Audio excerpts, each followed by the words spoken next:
Hi, this is Robert O'Reilly. My name is Gowron. Honor to you and your house. You're listening to Trek FM.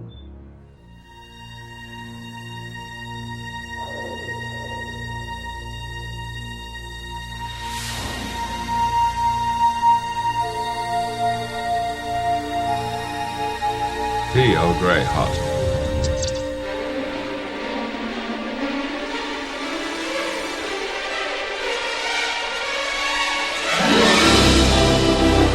This ship and her history will shortly become the care of another crew. To them and their posterity will we commit our future. They will continue the voyages we have begun and journey to all the undiscovered countries, boldly going where no man, where no one has gone before. Hello and welcome to Trek FM's dedicated Star Trek The Next Generation podcast, Earl Grey. I'm one of your new co-hosts, Lee Hutchison, and I'll be joined by Richard Marquez and Amy Nelson. However, before we introduce ourselves, we want to pay tribute to the original Earl Grey team and the amazing work they've done. We truly are standing on the shoulders of giants as we begin our shift on the ship they built from scratch, and history will never forget the names Daniel, Darren and Philip. Earl Grey's run of 154 episodes built up a huge and passionate audience, and we hope you'll join us on this trek through the stars too. So let's see what's out there. So Amy, Richard, welcome to Earl Grey. Thank you, Lee. I am so very excited and a little nervous because, Earl Grey is what got me onto Trek FM, but I'm very happy to be here. And yourself, Richard, you're a bit of a regular behind the scenes here on Trek FM as well? I am actually. From there to here, periodically on the 602 Club. Haven't made it to any of the other show. Well, no, that's not true. Actually, I made it onto Melodic Trek as well with Brandon. Definitely been busy. Yeah, and we're about to get a whole lot busier. That I think we've all felt the pressure and excitement about this new team that we've been announced about a month ago, and we've been so busy trying to get the time together to launch this first episode, and the amount of ideas we've batted back and forth about how we're going to launch our first episode, that we spoke about maybe doing a traditional introduction episode telling you about us, our history with Trek, but we thought we'd come out all guns blazing. And there's a certain anniversary this month in November as we're recording that we just couldn't ignore. The 20th anniversary of Star Trek First Contact. So we've decided for our first episode we're going to look back at November 1996 and the release of Star Trek First Contact, how we felt at the time, what we thought in the build-up to the movie, and then coming back into the future and wondering what Star Trek First Contact's legacy is 20 years on. So let's dive into 1996.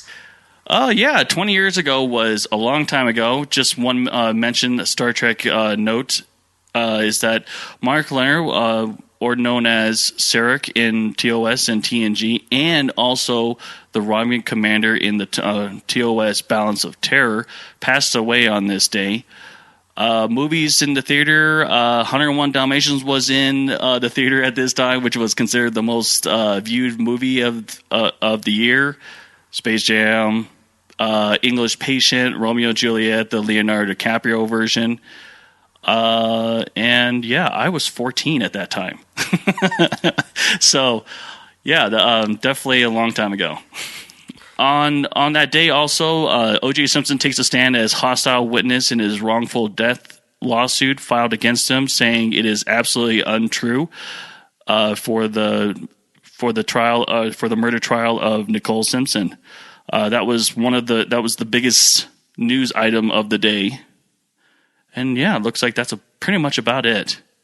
Yeah, November 96, obviously, Star Trek was celebrating its 30th anniversary as well in 1996, so there was a lot of pressure kind of coming out of Star Trek First Contact for that. We think of the 50th this year, we got Star Trek Beyond, and the 30th we got Star Trek First Contact, the 25th we got The Undiscovered Country. So let's kind of go back to 1996. That, Amy, tell us kind of what was your first news that you picked up about First Contact? Do you remember maybe the trailer, for example, the first shots of the Enterprise, maybe hearing about the Borg? What were your memories of the build-up to that release in 1996? Well, unfortunately, I wasn't that involved in Star Trek as I am now. And so I really got into Star Trek in 2000.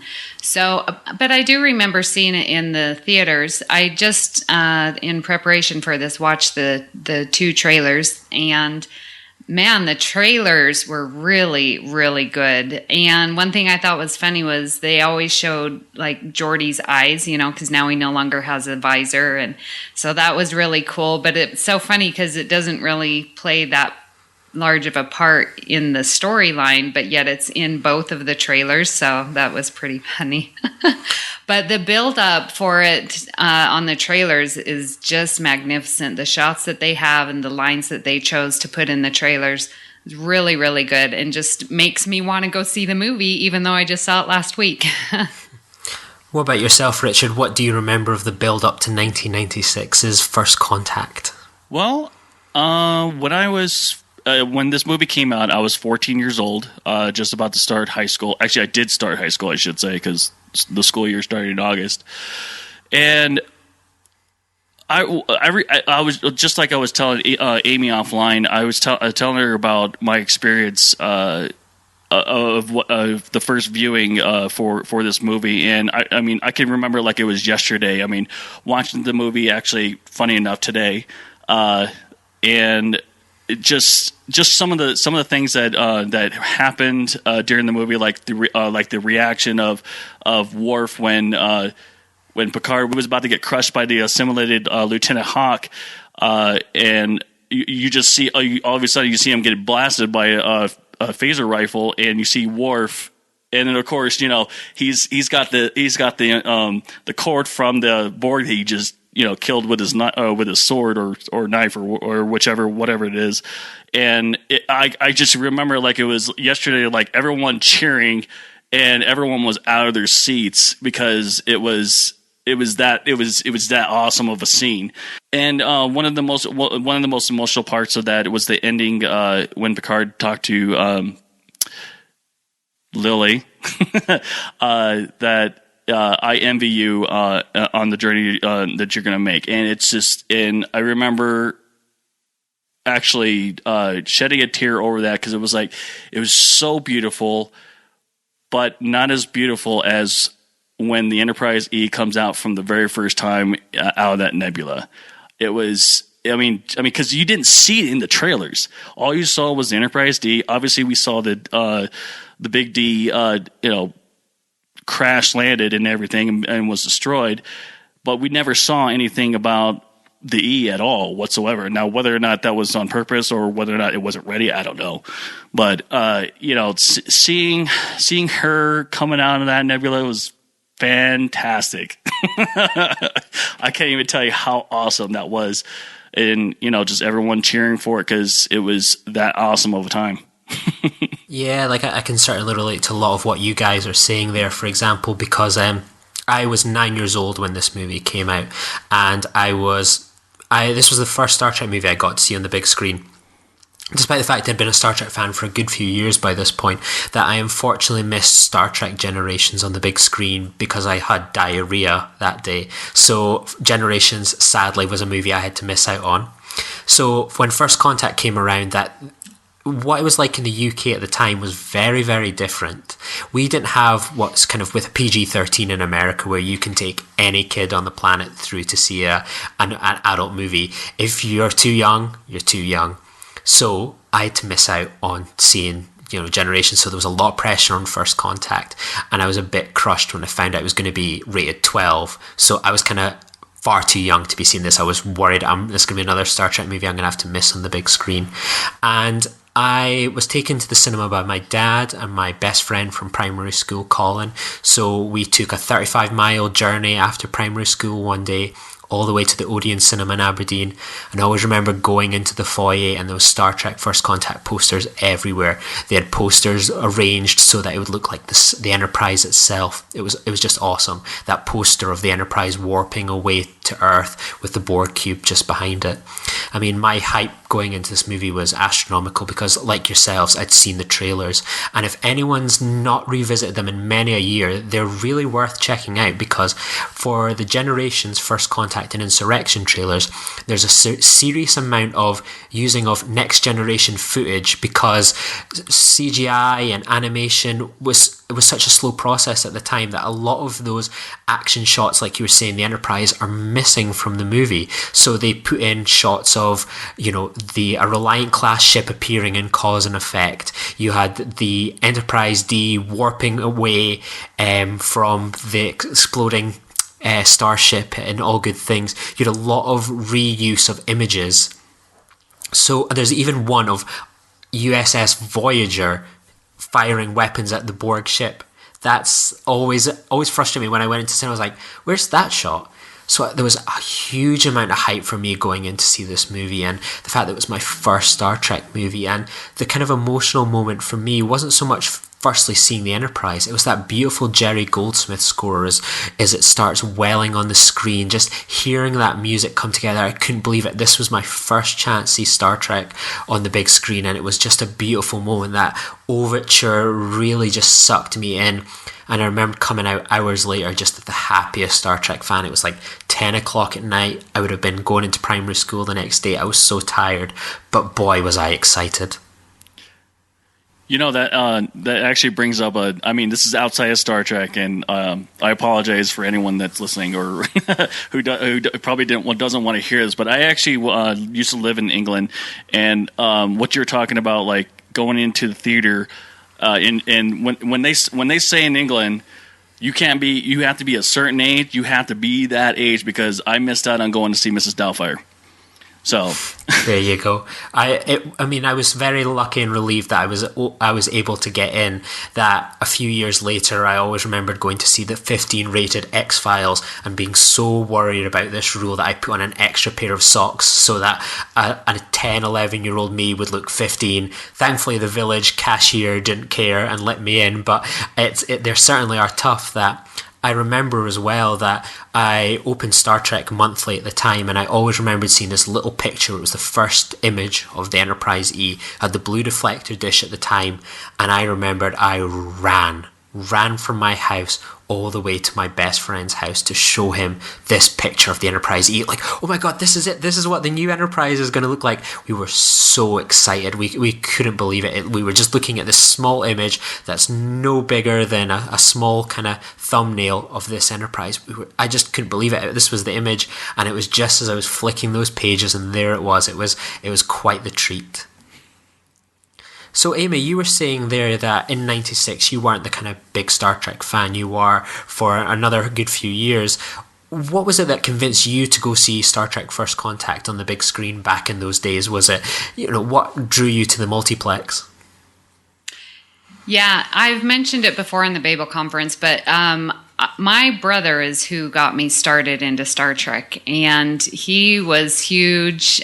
He was in a Star Trek club, and he's 8 years younger than me, and he did the cosplay and went to the conventions and everything. And so when First Contact was coming out, he's like, we've got to see it. And by then I had watched a couple of the episodes of Next Generation, and I really enjoyed it. And so I went with my brother and the whole family, and it just I remember sitting in the theater, and they decide to actually break orders and go to the Borg. And when Data says, I think we all agree to go give him hell, or whatever said, and the whole audience erupts laughing and clapping. And, just having that experience, really leaves a mark on you. And so I really am grateful to my brother for bringing me into the Star Trek community. That's a reaction you would never get in a British cinema. It's very rare that I've noticed it when I've been in American cinemas, this kind of the audience participation, the clapping, the whooping and cheering.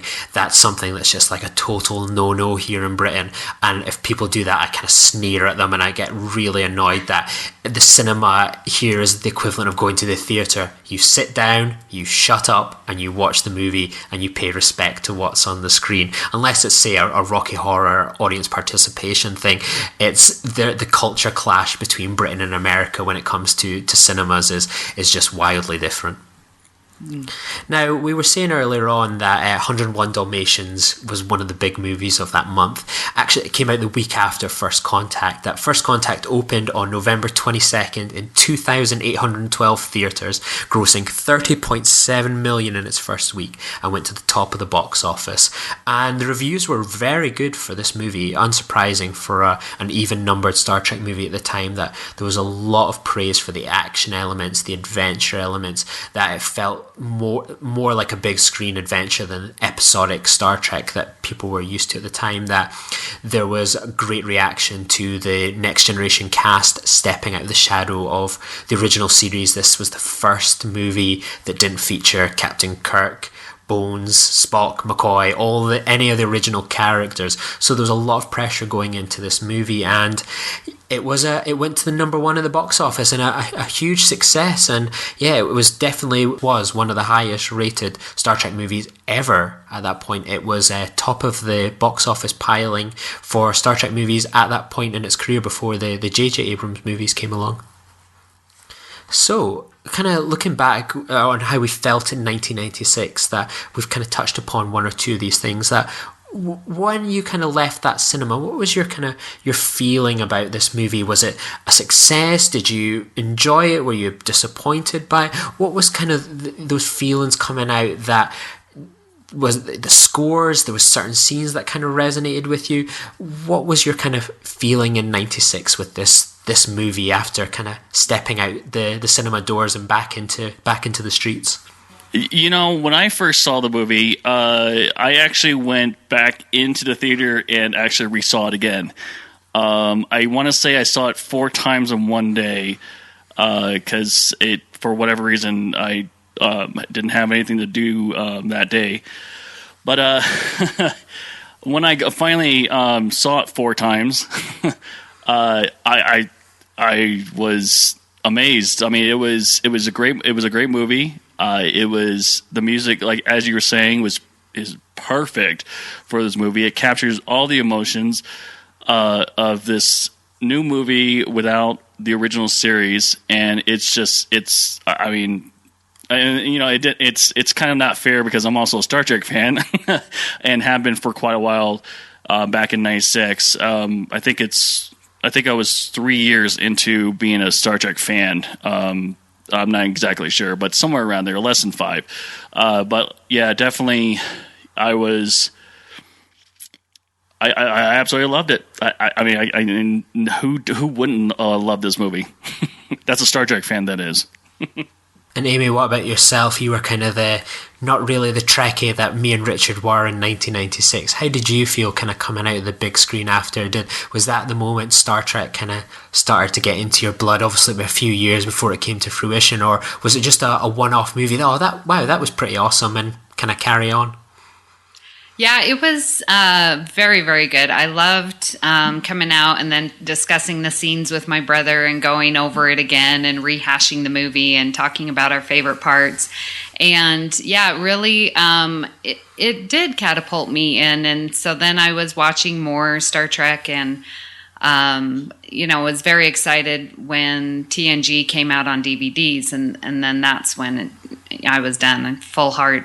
Love Star Trek. And so watching that movie and then just, rehashing it with my family over again, that was the really fun part. And then my brother's pretty knowledgeable, and so he was like, yeah, did you notice this? Did you notice this? And, not being as big of a fan as he is, it was really fun to hear his points, the characters and stuff like that. So I really enjoyed it, and the Borg storyline is just so good. And so it just really is a great movie. I like, you were talking about the E, and when Lily comes aboard and Picard's going through, well, the ship has this many decks and this large, and, so you're getting another rundown of how the E is different than the D. And I appreciated that part of the movie too, because it's like, yeah, this is new. This is, breaking away from the series as well because of this and the new ship and the new, storyline, basically. So. Had you seen Best of Both Worlds before you saw First Contact? I'm sure that I have, yeah. So when you revisited First Contact, when you were a full-fledged fan, you had the uniform, you had the pointy ears, did your reaction differ? Was it a movie that was enhanced by being a fan, or was it that you were still able to enjoy this while still being relatively a Star Trek virgin? No, it definitely is enhanced. I think this movie only gets better with age.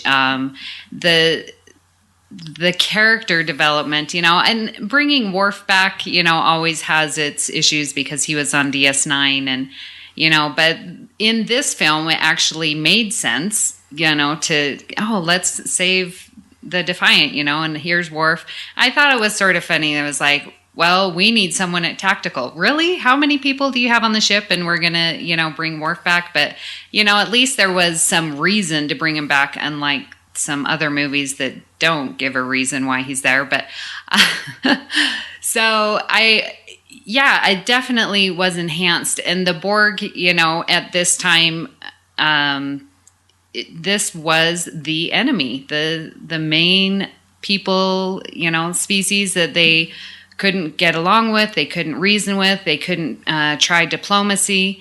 And with the whole issue with Picard going through it and still sensing them, that opening of the movie is perfect because you're like, oh my gosh, is he getting to be Borg again? And it's like, oh, it's those implants. And, so it just is a perfect tie-in with Best of Both Worlds and the Borg episodes that are in TNG that just really leads up to it. What about yourself, Richard? What was your main takeaway from your first 4 showings on that one day that the cinema must have seen you come in that day? And what did you kind of step out the cinema? What things were you excited about? Maybe frustrated with? What parts that kind of got you to go back and see it so many times in that one day? Well, and there was just a lot going on in that movie. You really had to see this movie multiple times in order to capture everything. I mean, obviously we see at the battle of Sector 001 many new ships that we've never seen in TNG or even DS9. I mean, yeah, we saw the Defiant. But there's also starships that the Steamrunner, the Akura, the Saber, obviously the Enterprise E, which is a Sovereign class, and it's just. First off, I actually had a couple of friends that actually let me do that. So technically, I wasn't supposed to go back and see it 4 times because I cut the line. But that's not the point. But it's not like the staff knew me anyway. So, but I guess really when it comes to frustrations on the movie, there wasn't any frustrations early seeing it the first 100 times. But as time gone by, and it's been 20 years now, probably the thing I really love watching on the movie is the battle scenes, and maybe the ending is really I really cut out the middle part, except for when Picard, kills those 2 drones with a Tommy machine gun. That's awesome. But really, that's the only pieces that I've been cutting out lately. When I've been watching this movie or have the urge to watch this movie, are those, I call them boring parts. So, but it's 20 years. I mean, I know I can practically recite the movie in my sleep. I very much feel the same way. This is a movie I could recite in my sleep, and that's something we're conscious to do here today, is kind of really touch on this being a retrospective as opposed to telling you all about a movie that we all have our own opinions on after all these 20 years. There's very little that we can bring that's new to First Contact, but we can bring our personal experiences and tell a wee story of 96 and kind of the retrospect. And for me, my kind of main thing that I kind of took away from my first screening was this. I always think of First Contact as the last Star Trek movie before the internet kicked off. That with First Contact, it was much harder to get information. That I had the trailers and a brief summary of what the movie was about going in on that opening day, and I knew little else. That I looked at this trailer and I was trying to figure out how is this all going to pop together, and I had this idea that the Enterprise will go back into the past, but then it'll go back into the future, and that's when it's going to start fighting the Borg ship. That the Borg ship's really, the battle is going to be the climax of the movie, not the first 5 minutes. And I always remembered Brent Spiner and LeVar Burton were guests on a kids TV program called Live and Kicking in '96. And they encouraged people to call in with questions for the cast. And I remember saying to my dad, I'm going to call in. And he was like, well, what's your question going to be, son? And I went, what's the plot of First Contact? I just want to know. And they went, they're not going to tell you that. It's got to be a surprise. And that's kind of the joy of going into First Contact, is we were going in so blind that with so much of these movies these days, we're going in with a lot of information. We're going in with behind the scenes. There's clips available online. With First Contact, it was really that last of the pre-internet movies where it was so much of it was clouded in mystery. The information just wasn't there, and that was an excitement. Just want to let you know also that Independence Day actually came out this year as well, and by far, I mean, when you're talking about like advertising the movie and keeping it in the secret and everything, I was on the 602 Club with Matt talking about Independence Day when it came, and also Bruce as well. Don't want to forget I mentioned him as well. And the advertising for that movie was so. I mean, for me, I wasn't, like I said, I was only, well, at that time I was 13, not 14, because my birthday's in August. It felt like it was so convincing that, oh my God, aliens are gonna invade our planet, and now we're gonna see this movie for whatever reason. And it was so amazing on the advertising campaign that they had for Independence Day, and it was exactly the same thing for, maybe not as in depth as Independence Day, but it was the same thing for First Contact, where we had no idea what was going on.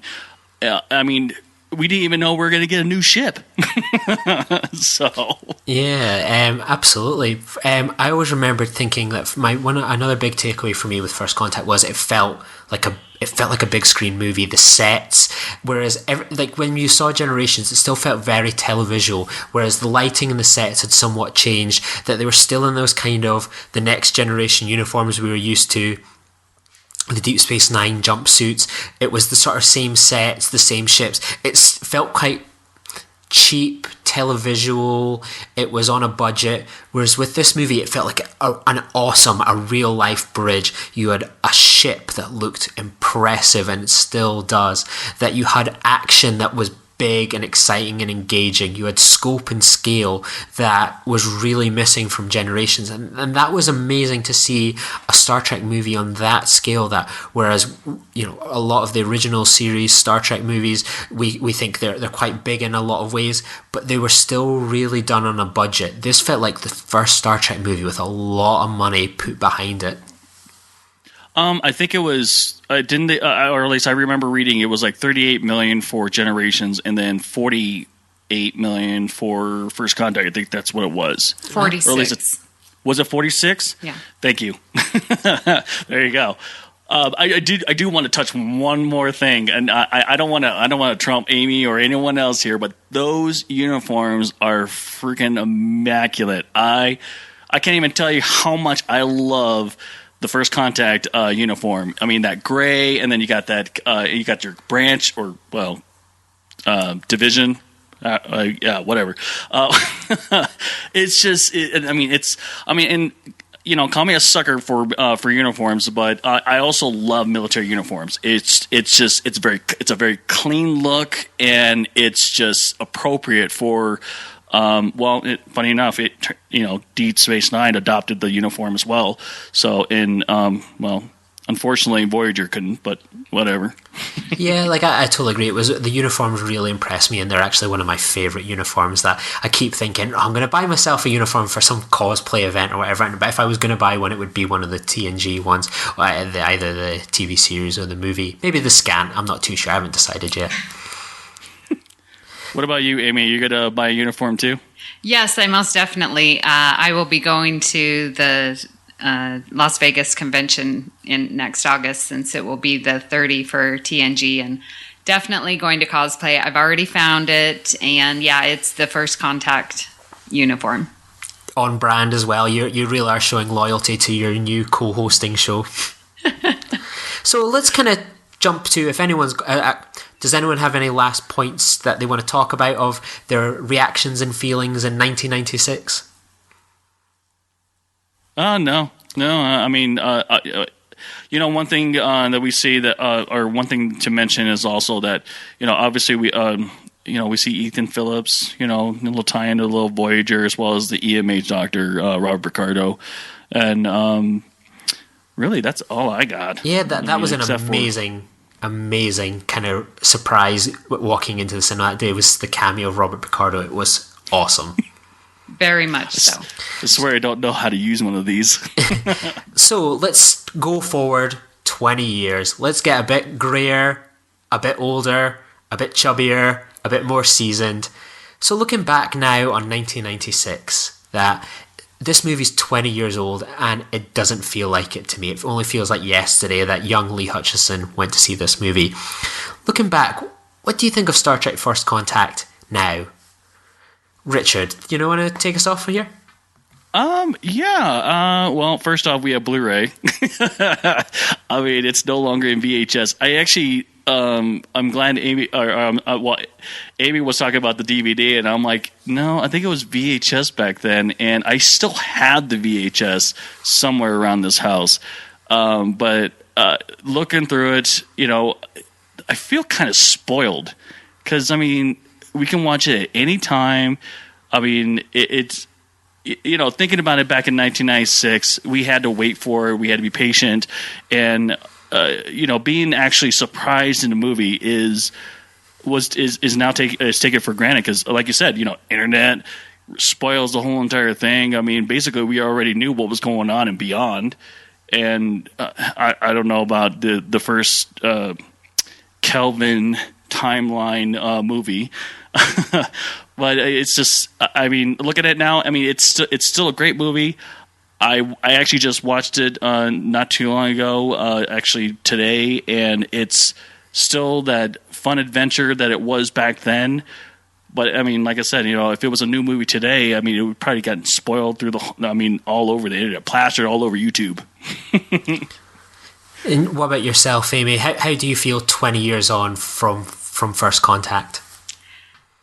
First Contact is my go-to movie, and I don't want any hate mail, but Nemesis 2. Those are my two favorite next-gen movies, and I can just watch it over and over again. It still resonates. I love the characters. The action is good. I just am so still surprised that it's like, well, what am I in the mood for? And it's always First Contact that comes to my mind. I'm like, oh, I just watched that. Well, no, okay, I'm going to watch it again. I can watch it over and over again and not get bored with it. That's why I was surprised. Boring parts of the movie? No, there are no boring parts of the movie. I love each and every part of it. I can't even think of what part is boring. So, it really holds up to me. I think the storyline is good. Picard's story is just so good because his history with the series, and bringing in Captain Ahab and Revenge, and again that Star Trek does so well. It just makes Star Trek. It makes First Contact live on, and it doesn't matter how many years it was between when it came out and now. To me, it will always be one of my favorites. Yeah, like there's 2 points I definitely want to pick up from what you guys said. That I remembered me and my friend had this huge debate. There was 2 VHS that were released of Star Trek First Contact here in the UK. We had the normal edition with the movie poster, and then we had this cardboard edition where you saw Picard as a Borg, you saw Data with half his face melted off, and it had like a little hologram inside. And me and him were debating that he was going to get the cardboard edition, and I was like, but what happens if you get caught in the rain? The box might damage and you might not be able to watch the video. So change days from collecting home video. And one thing I would always say is that it's definitely one of my go-to movies, and some of my favourite memories aren't just kind of associated with the film, but the soundtrack. And I've had, I live in Scotland and I'm surrounded by some of the most beautiful scenery in the world, the Glen Coves, the beautiful misty Scottish mountains that could be pulled from Lord of the Rings. And when we go on kind of road trips, one of the go-to songs that we play as we glide through these roads, through these big mountains, through history itself, is playing that First Contact overture. That I've driven around Loch Lomond, I've gone through the mountains used in Skyfall, and Star Trek First Contact's overture by Jerry Goldsmith has played it, and it's really elevated that drive to more than just a drive, but to something truly special. And that's what it may be, the soundtrack to a movie about fighting the Borg and making first contact, but it's been the soundtrack to some beautiful memories for myself. And I've had conversations before with my girlfriend where she's gone, if we go down the aisle, that would be the song that I would want to go down the aisle to. If I died tomorrow, that would be the song that I would like as my casket's rolled in. The soundtrack has been really the biggest legacy for me, and I was so privileged to go to the Ultimate Voyage last year. It was a whole day trip all the way to London. We had to get accommodation, flights, trains, planes, automobiles to go see it. And we were like, it was the first day of this tour, so we had no idea of the set list, no idea whatsoever. And I remembered we went in, we got the programme, and I opened up and I'm looking through the set list, and I immediately think, oh my God, First Contact's not there. And then I notice it, First Contact's on there. And to be so close to the orchestra as that overture swells and evokes so many memories of the past and present for me was such a powerful experience. And while the movie is incredible, I truly think that this soundtrack is going to be something that I always go to and will always evoke special memories. It's probably one of the most played songs ever on my iPod. Well, Lee, you're lucky because I can't even get my fiance, who we're getting married next year, to change the centerpiece for the Trek FM table to a Calteau centerpiece. I mean, I convinced her to have the groomsmen have like insignias for the different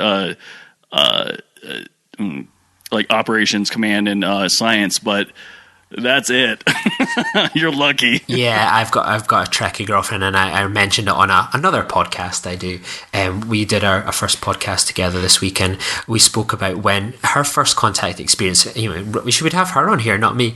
There was a Scottish premiere of Star Trek First Contact, and she was able to, thanks to her dad's amazing blagging abilities, go to the Scottish premiere of First Contact, where she got to meet Alice Krige, James Cromwell, Gates McFadden was there, and in our living room on one of our shelves is the ticket to that Star Trek First Contact premiere. That the closest thing I've got to a Star Trek First Contact premiere is I've got the brochure guide to the London premiere where it was talking about the movie and the cast that were going to be there that day. So kind of First Contact is probably the movie we've watched together the most, and while I can tell you it's an amazing movie, that all the amazing things that I love about watching it, the legacy with the film, and people have discussed this movie to death over 20 years, but that stuff that is the personal stuff, the memories of seeing First Contact for the first time, a Star Trek movie on the big screen. My dad taking me all this way, and it was early December before we got in the UK, taking me all the way, a kind of 70-mile round trip just to take me and my friend to the cinema, despite the fact he wasn't a Star Trek fan. Those are kind of memories that have me here on Earl Grey today, that Star Trek The Next Generation has been a cornerstone of my past 23 years, and First Contact has been one of the key moments in that throughout, whether it's the score, whether it's going to see this film. It's something that's so special to me.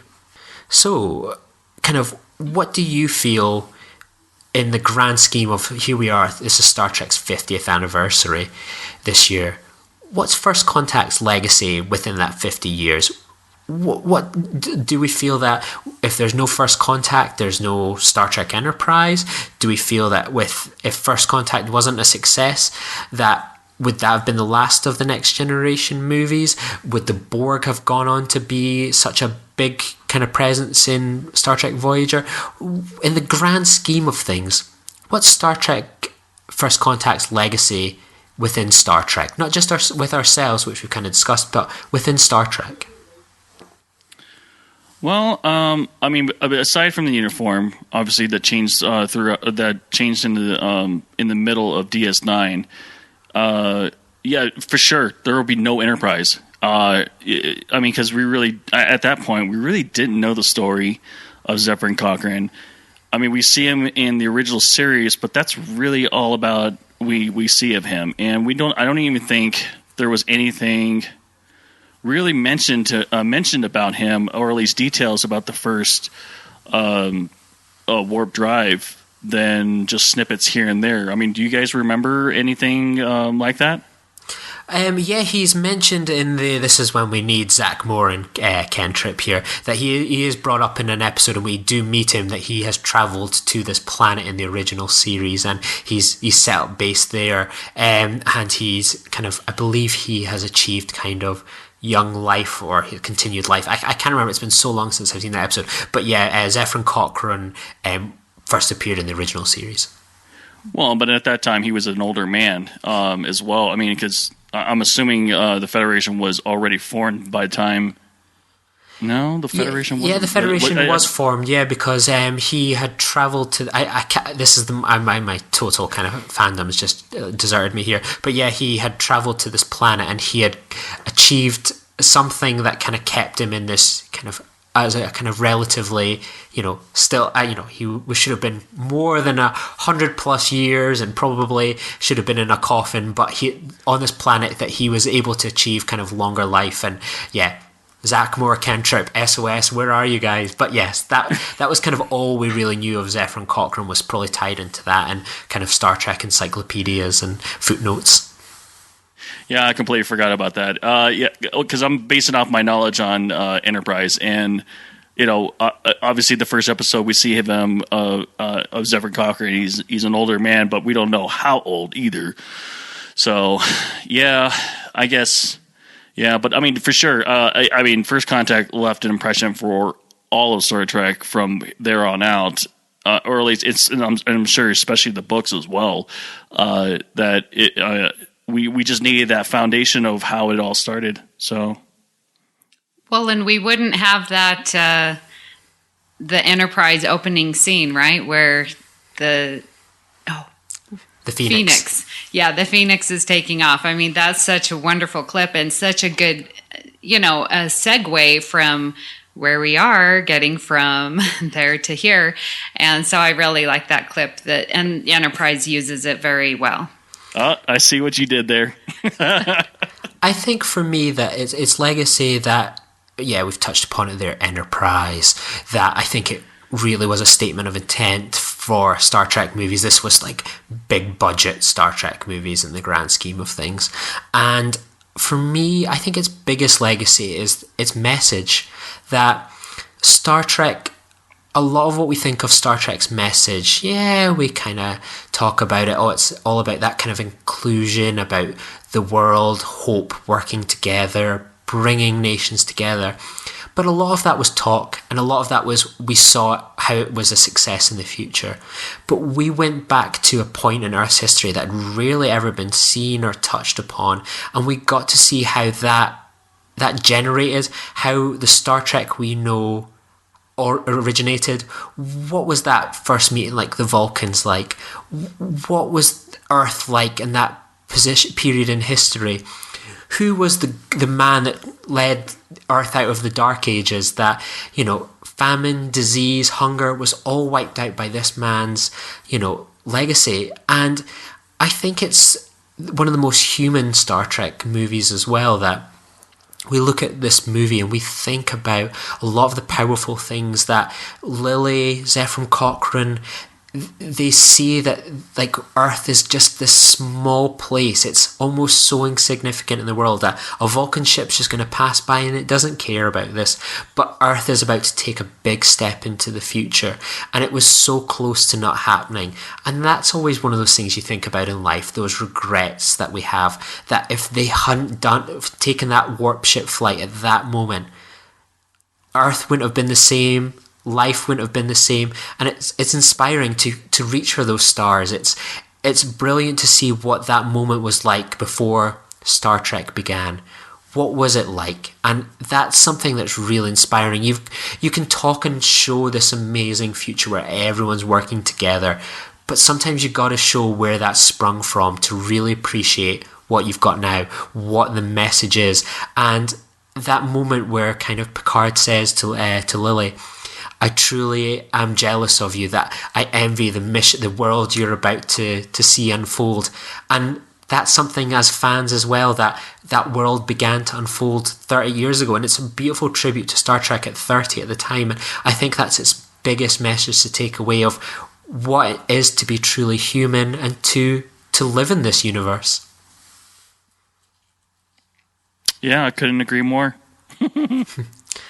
Yeah, they did the Origin show before Origin movies were popular, and it is true. And I just this week with my students, I'm a teacher, and what is so great about Star Trek? And isn't it like Star Wars? And I'm like, no, it is not. Let me tell you why. And that's always where I start. It's like, Star Trek, this is where we could be. And I get it's science fiction. Don't get me wrong. I'm not confused. But, it is someplace where we could end up going. Who knows? But it's our timeline. It's our potential future. And who's to say that it's not going to happen? And that we have that ability. I mean, even if we can dream it, then hopefully it can become real. And to not have the money and, and to not have the disease and, that's where we can end up going. And yeah, how would it be to be there at that time? And that is definitely envious of Lily and Cochrane there. It is what makes, in my opinion, Star Trek and Star Trek philosophy. I couldn't agree more. And I think it's that message of hope that you don't get with other movies, that I think that it was really summed up in a tweet I saw a few weeks ago, that we write this in a time when America's elected Donald Trump, when we're living in a kind of new world where there's a lot of fear and worry in the world. And I saw a tweet by Jordan Huffman, who does the Engage podcast, where he put a picture up of that first contact and he went, 47 years, only 47 more years. And I think that regardless of what people believe, that people can look at this moment, and we live in a world where people all feel uncertain. We're worried about our place in the world, that young people feel disenfranchised, older people feel unhappy with the way the world's going, people are struggling to get on the job market. It seems like nations are constantly warring with each other. But 47 more years is one of those moments that if you're a Star Trek fan, you think, you know what, life isn't great, but there's this idea that in maybe 47 years' time, that could be us. We could be taking brave new steps into a kind of united future where we put behind all our petty differences, where we put behind ideologies, and we start to work together. And that's something that's pretty special that people can tap into, whether it's watching the movie, whether it's talking with friends, going, maybe in 47 more years, that could be us.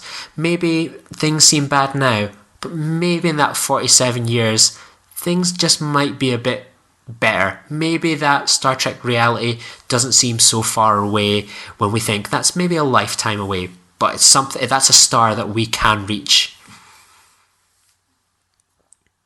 Definitely. And I like, again, going back to Picard, it's like, he's been living with this Federation ideal of no money, no disease, but yet still he ends up being flawed and, getting that revenge and getting back the Borg for what they did to him.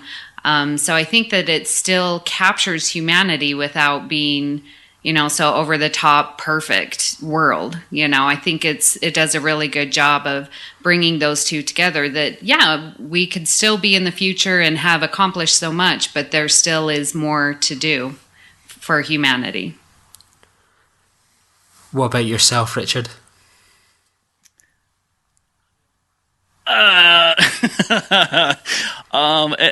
get where you guys are coming from, and I'm kind of on the opposite end when it comes to the Utopia society, but because I can't imagine the world without without currency, or I mean, to be quite honest, for me, it's trying to be more PR about this, but like it's I don't buy it. I mean, when it comes to, I mean, this will be on another episode, but I don't buy it. The Utopia society. I mean, I get it. It's amazing. It's just not. I can't see it because I mean, everyone has to have drive. Everyone there's goals that need to be reached for some people to be even successful. Because honestly, I mean, so if we were going to talk about after First Contact, and then of course, let's say Zephyr Cochrane's warp drive goes public to every nation in the world, which I would assume it would, and it wouldn't be strictly just with the United States. I could see lots of competition from every country in the world that's still remaining after World War III. And on top of that, it's just lots of. I would, for me, it would be. For me, I wouldn't think that the Vulcans would really stay with us after that, only because of our warring. At that time, our warring, nature at that time, because we obviously just got out of a nuclear war, and basically almost destroyed ourselves. And I mean, I just don't buy it. I'm sorry. I don't want to be a negative Nancy, because I know this is the 20th anniversary for First Contact. But since we were talking about the Utopia society and how Picard was, how he is now, I mean, because he's considered flawless. And then obviously he changes throughout the seasons in TNG, and then of course we see him how angry he gets because he was violated and by the Borg, and definitely wasn't. Like I said, he was violated by the Borg. So I mean, it's just I don't buy it. I'm sorry. So do you feel the same way, Amy? Do you think the legacy of First Contact, this kind of Utopia, is something that's going to happen? Do you think First Contact's legacy is strictly as just a great piece of entertainment, not perhaps as a stepping stone to a brighter future?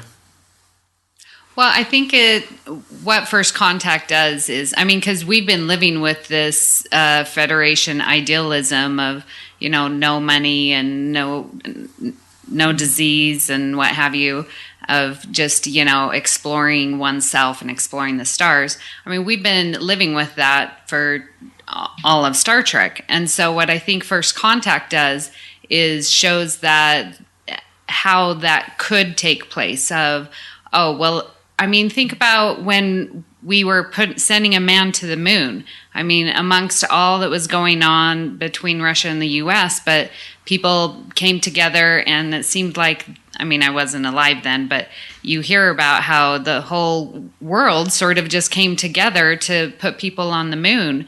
And I think that has that beginning of, okay, well, now we're really not alone, and what is out there, and that can take away those petty things of money and, stuff like that, we could really go on to explore, and it gives you something greater than just your own menial little life. And so I do think that it is possible. And I like that First Contact shows that, through, I hope we don't go through World War III and the destruction of everything, major cities and everything, but, for us to happen. But you see that after World War II, that, people are coming together and trying to rebuild. And I think it's during that rebuilding time. I can even look in my own personal life where, destruction has happened. And so I have to rebuild what's going on in my life. And you get a lot accomplished, and you sometimes accomplish more than what you even thought was possible. And so I like the idea of it, and I do have the hope that we can achieve that.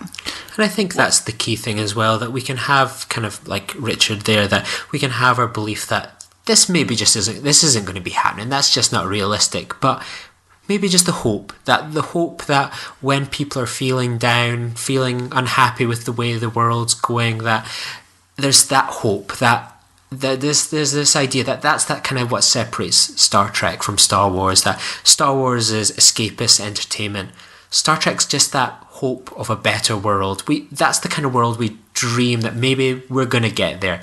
Maybe we're going to have to stand on the shoulders of some other generations to get there, but there's that hope that that's something that seems tangible, that seems realistic, that one day that could be us. And I think we all kind of hope that we can be Lily one day, that while we feel that the world's not that great, we're cynical, we think that people that are coming to help us perhaps aren't, that maybe being shown a brighter way, a shining star like Picard and this vision for the future can, just make us feel a bit more hopeful. And sometimes that's all you need. If you don't have hope, then what do you have? We may not achieve it in our lifetimes, but I like to hope that we'll get there someday, and I may not get there, but maybe my future generations will get there, and that gives me a bit of happiness for the future, I think.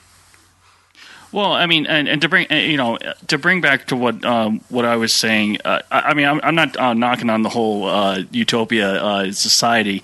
It's just that with this movie, if we're going to talk about just about this movie and its impact, is that this movie is about hope. It's definitely one of those movies where it's a feel good movie. Yeah, there's action and all that kind of stuff, but I mean the real key to this movie is more about we could. I mean, it may not be the Utopia that Star Trek we've seen so far at this point is what the world's going to actually be. I mean, obviously it would be different.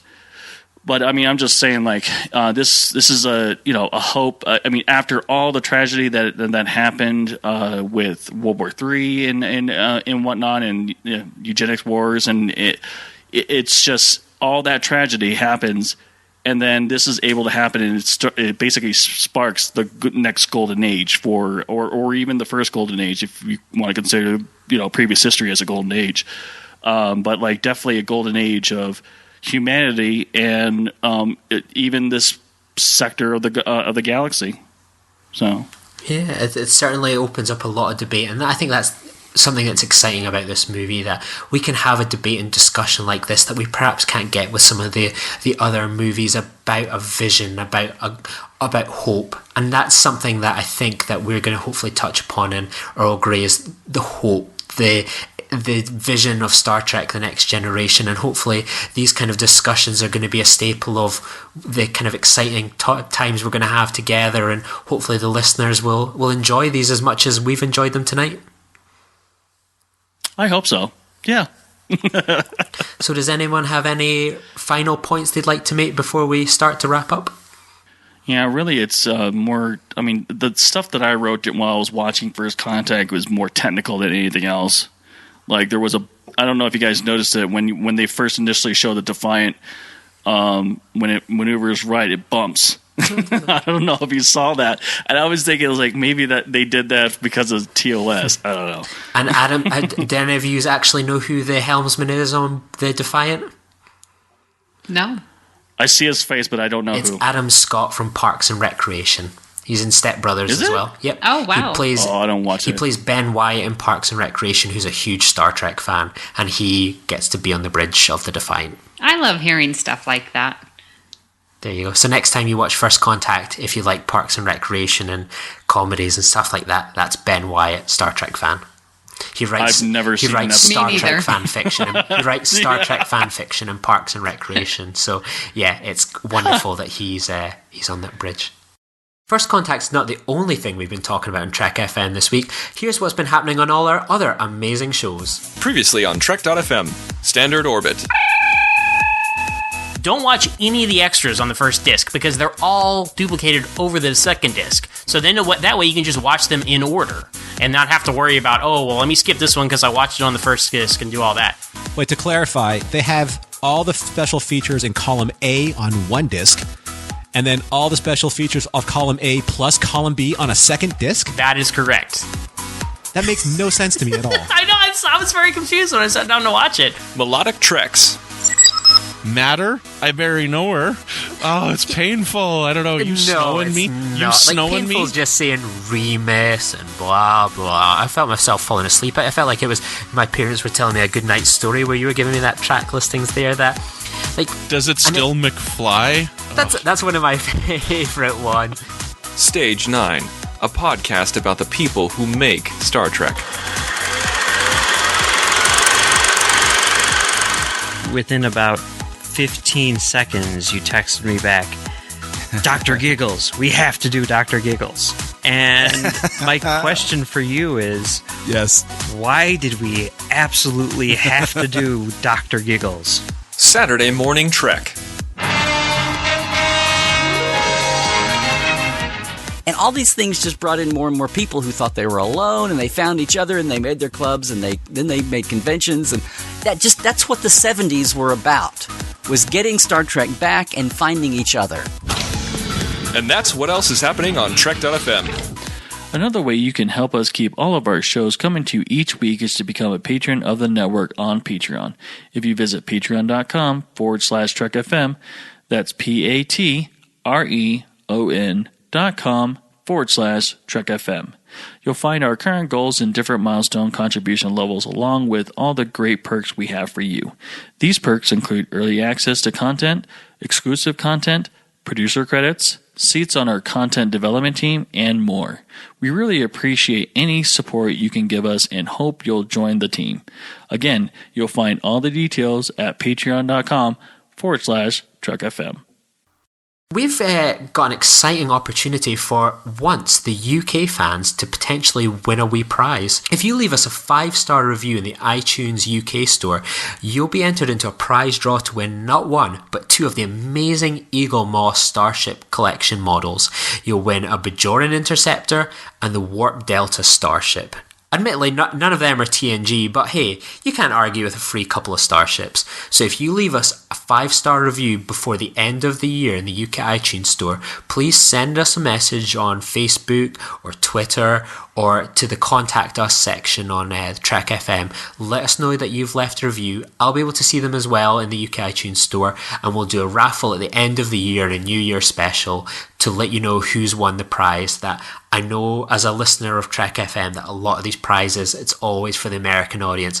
We've got to reward our UK fans. So leave a review in the UK iTunes store, and you could win the chance of these 2 amazing Eagle Moss models that have got a cash value of 20 quid. And that's something you can't complain about. That's a late Christmas present you might get yourself in the new year. So please leave us a 5-star review in the UK iTunes store. It would mean so much to us. And, it's something that the former host as well will be able to see as well. That, please leave a review. It would mean so much and get a chance to be in this prize draw. So, Richard, where can people get in contact with you on the internet if they want to add this new Trek FM host to who they follow on the internet and find out what they do in their spare time and what they think about Star Trek?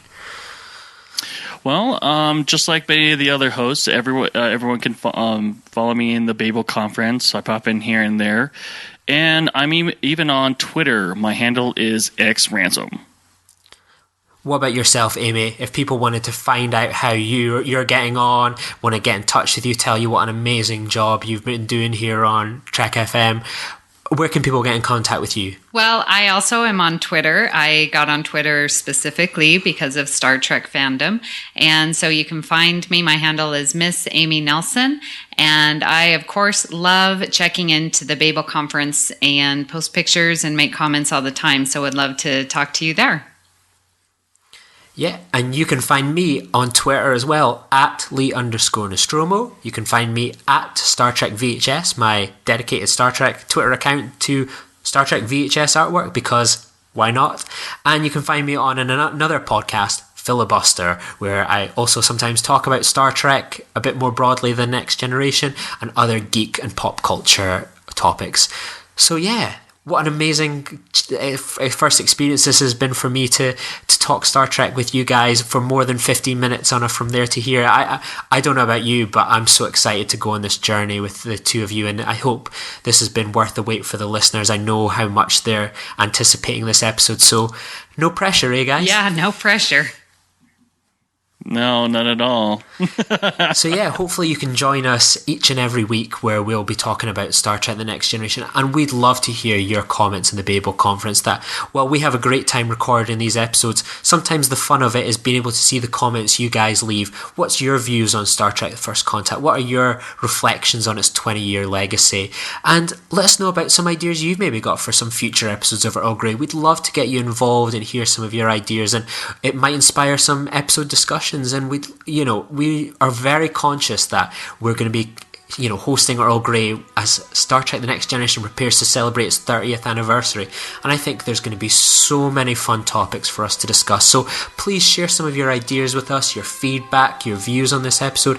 It will really mean a lot to us. We'll do our best to engage with it and let you know what we think as well. And thank you for listening, and join us next time for another cup of Earl Grey.